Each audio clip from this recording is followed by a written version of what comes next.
எல்லாரும் நல்லா இருக்கீங்களா? இந்த சமையல் சேனல் வழியா உங்க எல்லாரையும் சந்திக்கிறதுல மிக்க மகிழ்ச்சிங்க. சிம்பிளான சமையல் எக்ஸலண்டான டேஸ்ட்ல வரணும்னா நம்ம சேனலை தொடர்ந்து பாருங்க. உங்களோட கருத்துக்களை கமெண்ட் செக்ஷன்ல போஸ்ட் பண்ண மறக்காதீங்க. வாங்க கிச்சனுக்கு போகலாம். சுவையா ஆரோக்கியமா சமைக்கலாம். நம்ம வீட்டில் இட்லி தோசைக்கு மாவு இல்லாத நேரத்துலையும் கோதுமை மாவு கேழ்வரகு மாவு இது போல் மாவு வகைகள் இல்லாத சமயத்துலையும் ரொம்ப ஈஸியாக இந்த டிஃபனை செஞ்சு முடிச்சிடலாம். இந்த டிஃபனை பொறுத்த வரைக்கும் காலையில் தான் சாப்பிட்ணும், ஈவினிங் தான், நைட்டு தான் அப்படின்றது கிடையாது. இந்த 3 வேளையில் எப்போ உங்களுக்கு தோணுதோ அப்போ சமைச்சு சாப்பிட்டுக்கலாம். ஈவன் லஞ்ச் பாக்ஸு கூட நீங்கள் இதை கொடுத்து விடலாம். நல்லா சாஃப்டாகவே இருக்கும். கலர்ஃபுல்லாக இருக்கிறதுனால பிள்ளைங்க ரொம்ப விரும்பி சாப்பிடுவாங்க. இந்த ஹெல்த்தியான டிஃபன் ரெசிபியை எப்படி செய்யுதுன்னு பார்த்துடலாம் வாங்க. இந்த டிஃபன் செய்யறதுக்கு 200 கிராம் அளவுள்ள IR20 புழுங்கல் அரிசி, அதாவது இட்லிக்கு நம்ம பயன்படுத்துகிற IR20 அரிசி. IR20 அரிசி இல்லாத பட்சத்தில் நம்ம குண்டரிசி இட்லிக்கு பயன்படுத்துவோம் இல்லைங்களா, அந்த அரிசி பயன்படுத்திக்கலாம். சரி, நம்ம டிஃபனுக்கு சேர்க்கிற அரிசி எதுவுமே இல்லைன்ற பட்சத்தில் சாப்பாட்டுக்கு பயன்படுத்துகிற புழுங்கல் அரிசியை சேர்த்துக்கோங்க. 200 கிராம் அரிசியை 2 மணி நேரம் ஊற வச்சு நல்லா வாஷ் பண்ணி எடுத்திருக்கேன் நான். இப்போ இந்த அரிசியை மிக்சி ஜாரில் சேர்த்து நம்ம அரைச்சிக்க போகிறோம். நான் மேக்ஸிமம் டைம் சொல்லியிருக்கேன் 2 மணி நேரம் ஊற வைக்கணுன்ட்டு. நீங்கள் 2 மணி நேரம் உங்களுக்கு டைம் இல்லைனா கூட பரவாயில்ல, 1 மணி நேரம் ஊற வச்சிங்கன்னா கூட போதும். இதை ஒரு மிக்சி ஜாரில் சேர்த்துட்டு இட்லிக்கு நம்ம மாவு அரைப்போம் இல்லைங்களா, அது போல் அரைச்சிக்கணும். ரொம்ப திரியாகவும் அரைக்க வேணாம், ரொம்ப மையவும் அரைக்க வேணாம். ஒரு கரெக்டான கன்சிஸ்டன்சி உங்களுக்கு தெரியும். இட்லிக்கு அரைக்கிற மாதிரி ரொம்ப ரவையாக அரைக்காமல் அதுக்கு அடுத்த ஸ்டேஜில் அரைச்சிக்கோங்க. இதனோடையே தேவையான அளவு உப்பு சேர்த்து தண்ணி விட்டு அரைச்சி இந்த மாவை நம்ம ரெடி பண்ணிக்கலாம். நீங்கள் நிறைய அளவு செய்ய போகிறீங்க அப்படின்ற பட்சத்தில் நீங்கள் இதை கிரைண்டரில் கூட அரைச்சிக்கலாம். மாவு இது போல் ஒரு பக்குவத்தில் இருக்கட்டும். நீங்கள் எடுக்கிற அந்த அரிசி ரொம்ப நல்ல அரிசியாக இருந்ததுன்னா நம்மளோட டிஃபன் ரொம்ப நல்லா டேஸ்டியாக இருக்கும். அதுக்கேற்ற மாதிரி நீங்கள் பார்த்து சேர்த்துக்கோங்க. இது போல் ஒரு கன்சிஸ்டன்சியில் கரைச்சிக்கிட்டிங்கன்னா கரெக்டாக இருக்கும். ரொம்ப திக்காகவும் இருக்க வேணாம். அதாவது ஒரு தோசை மாவு பதம்னு வச்சுக்கோங்க. தோசை மாவை விட கொஞ்சம் தண்ணியாக இருந்தால் கூட பரவாயில்ல. அந்த பதம் கரெக்டாக பார்த்துக்கோங்க. ரொம்ப திக்காக இருந்துச்சுன்னா நம்ம இதை செய்யும் போது கொஞ்சம் ஹார்டாக இருக்கும். அதனால் பச்சை மிளகாய் மட்டும்தான் காரத்துக்கு. அதனால் மீடியம் சைஸில் இருக்க 5 பச்சை மிளகாவை பொடியாக கட் பண்ணி எடுத்து சேர்த்துருக்கேன். ஒரு 4-5 பீன்ஸு, ரொம்ப எலஸான பீன்ஸு இது போல் மெல்லிஸாக கட் பண்ணி எடுத்து இதில் சேர்த்துக்கலாம். ஒரு மீடியம் சைஸில் இருக்கிற வெங்காயம் இது போல் பொடியாக கட் பண்ணி எடுத்து சேர்த்துக்கோங்க. எந்த அளவுக்கு பொடியாக கட் பண்ண முடியுமோ அந்த அளவுக்கு கட் பண்ணி எடுத்து சேர்த்துக்கோங்க. ஒரு பெரிய சைஸில் இருக்க கேரட்டு தோலெல்லாம் எடுத்துகிட்டு துருவி அந்த கேரட் துருவலையும் இதனோடையே சேர்த்துக்கலாம். இது எதுவுமே நம்ம வதக்கணும் அப்படிங்கிற அவசியம் இல்லை. இதனோட நல்லா ஃப்ரெஷ்ஷாக கட் பண்ண கொத்தமல்லி இலைகள் சேர்த்துக்கலாம். கொத்தமல்லி இலைகள் நல்லா 1.5 கைப்பிடி அளவுக்கு சேர்த்துக்கோங்க. இப்போ இதுக்கு ஒரு தாளிப்பு ரெடி பண்ணிடலாம்.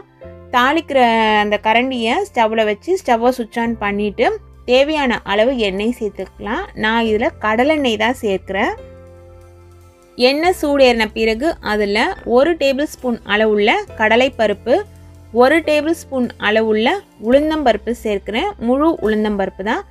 இதனோடையே 2 சிட்டிகை அளவுள்ள சீரகம் சேர்த்துக்கலாம். கடுகு சேர்த்து தாளிக்கக்கூடாது, சீரகம் தான் சேர்த்து தாளிக்கணும். நான் 2 டேபிள் ஸ்பூன் அளவுள்ள எண்ணெய் சேர்த்தேன். எண்ணெய் நீங்கள் கூடுதலாகவோ இல்லை குறைவாகவோ பார்த்து சேர்த்துக்கோங்க. அதே போல் தான் பருப்போட அளவும் நமக்கு சாப்பிடும் பொழுது நல்லா கடிப்படணும்னு நினச்சிங்கன்னா 1.5 டேபிள் ஸ்பூன் அளவு கூட சேர்த்துக்கலாம். இதில் ஒரு 3 சிட்டிகை அளவுள்ள பெருங்காயத்தூள் சேர்க்கணும். கண்டிப்பாக பெருங்காயத்தூள் சேருங்க, அப்போ தான் இந்த மணமும் நல்லாயிருக்கும், உடம்புக்கும் ரொம்ப நல்லது. இப்போ இந்த தாளிப்பை எடுத்து நம்ம ரெடி பண்ணி வச்சுருக்கோம் இல்லைங்களா மாவு, அதில் சேர்த்துக்கலாம். இந்த தாளிப்பு இந்த ரெசிபிக்கு ரொம்பவே முக்கியம்.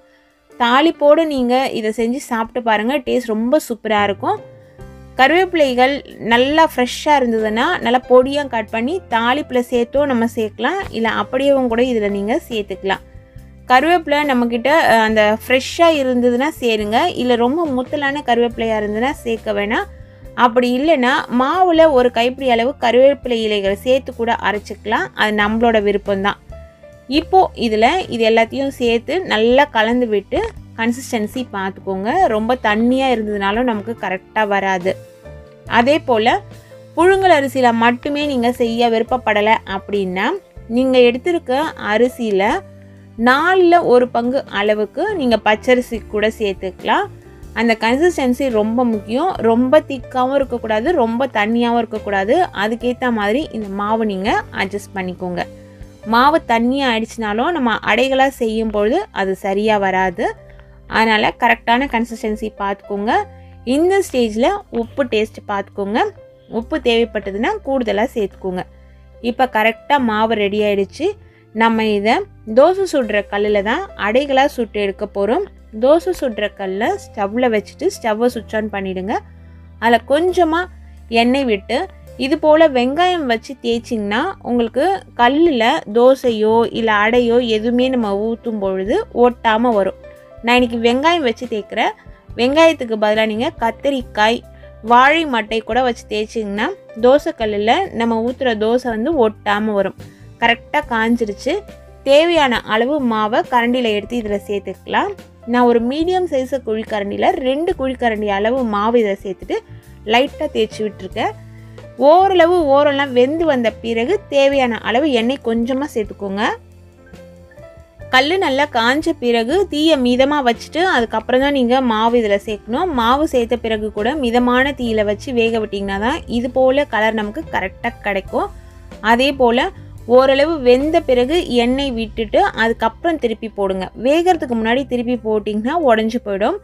இது போல் நம்ம செய்யும் பொழுது அந்த கலர் கரெக்டாக நமக்கு ரீட்டைன் ஆகும். நம்ம சேர்த்த வெஜிடபிள்லாம் எவ்வளவு நல்லா ஃப்ரெஷ்ஷாக இருக்குது பாருங்கள். இதில் அந்த கலர் கொஞ்சம் கூட மாறவே இல்லை. ஆனால் கண்டிப்பாக வெந்திருக்கும்.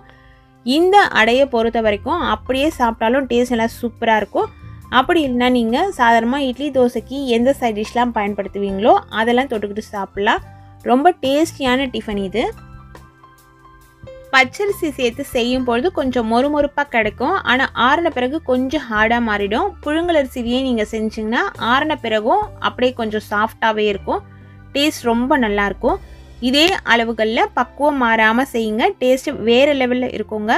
இது போல் நல்ல நல்ல ரெசிபிஸ் தெரிஞ்சுக்கணுன்னா நம்ம சேனலை தொடர்ந்து பாருங்கள். சுவையாக சமைச்சு சாப்பிட்டு மகிழ்ச்சியாக வாழுங்க. சுவையாகவும் இருக்கணும், ஆரோக்கியமாகவும் இருக்கணும்னா நம்ம சேனலை பார்த்து சமைங்க. Thank you friends.